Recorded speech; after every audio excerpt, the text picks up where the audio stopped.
Hi everyone, I'm Shelly and you're watching There's No Place Like Home. Today I wanted to add just another quick video to my Homeschooling 101 series. A few weeks ago I talked about how we in our homeschool do not use tests for assessments. And I went over in that video how I do assess my children without the use of tests. I do know, however, that there are families who prefer to use tests and just are uncomfortable not using them. And sometimes in those same families, there are children who do have testing anxiety. So today I just wanted to share with you a few testing tweaks that I have used in the past when we did used to use tests that might take some of that anxiety and stress out of testing for your kids.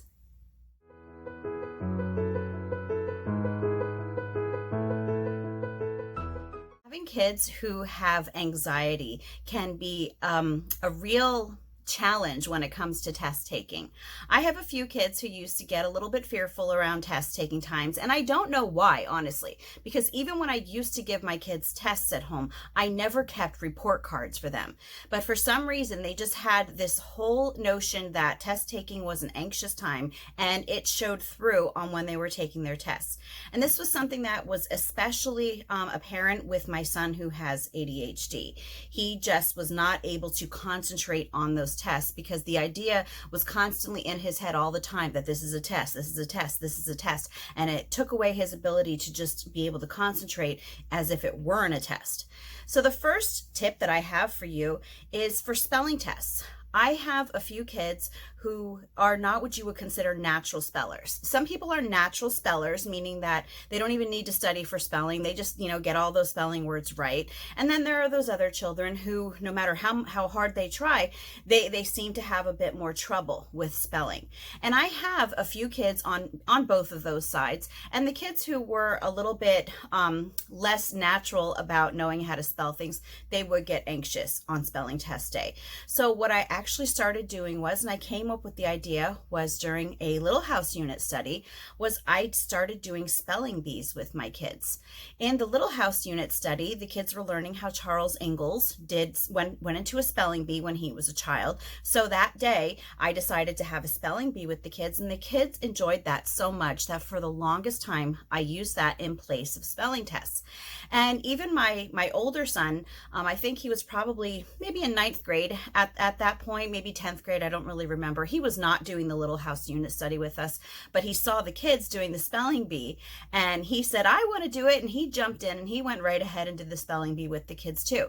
So that's one way that you can assess their spelling, and you can definitely count that as a test, but it's something that is going to be fun for the kids and it's going to seem more like a game to them.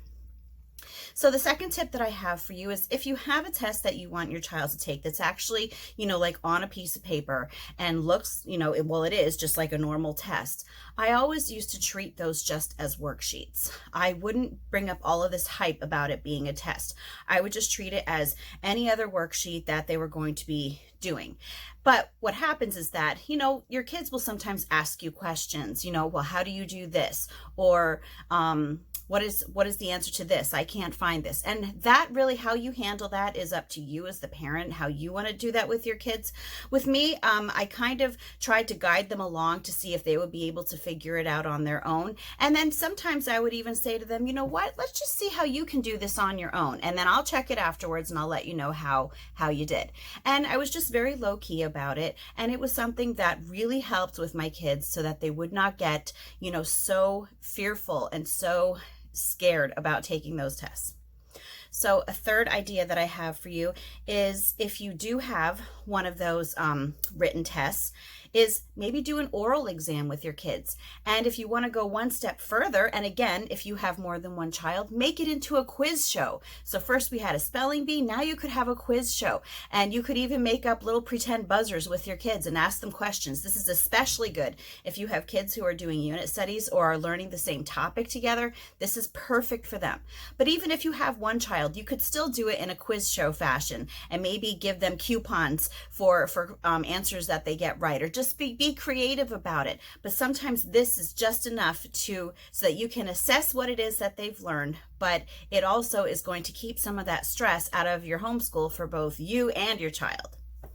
And so the last tip that I have for you is actually something that I came up with when my kids were taking their standardized tests, specifically my son with ADHD when he was taking his standardized test.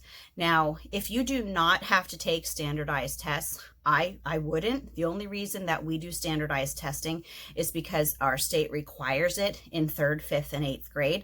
Otherwise, it would never get done. Well, before I knew that I was able to purchase untimed tests, I always thought that we had to just do the timed online tests.